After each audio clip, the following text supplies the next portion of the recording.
Halo, selamat datang kembali di kelas Japanese Corporate Culture.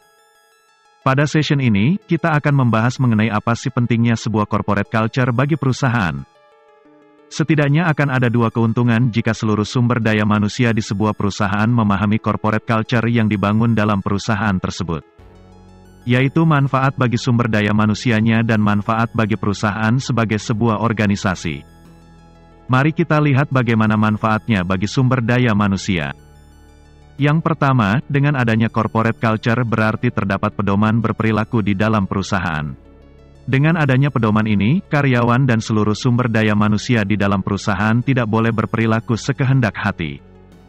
Dalam bertindak mesti menyesuaikan diri dengan pedoman yang berlaku. Yang kedua, dengan adanya corporate culture maka terdapat kesamaan visi dan misi di dalam melaksanakan tugas dan tanggung jawab masing-masing.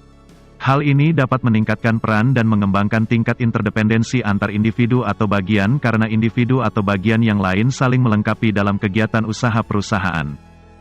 Yang ketiga, dengan adanya corporate culture maka dapat memotivasi sumber daya manusia di dalamnya untuk mengoptimalkan produktivitas.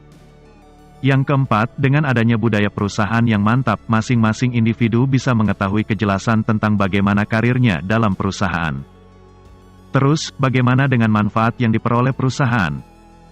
Corporate culture bisa menjadi salah satu unsur yang dapat menekan tingkat perputaran atau turnover karyawan, karena budaya perusahaan mendorong karyawan memutuskan untuk tetap berkembang bersama perusahaan tersebut.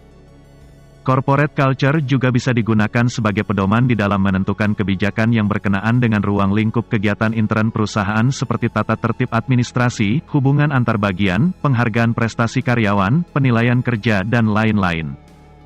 Corporate culture bisa menjadi citra perusahaan untuk menunjukkan pada pihak eksternal tentang keberadaan perusahaan dan ciri khas yang dimiliki di tengah masyarakat.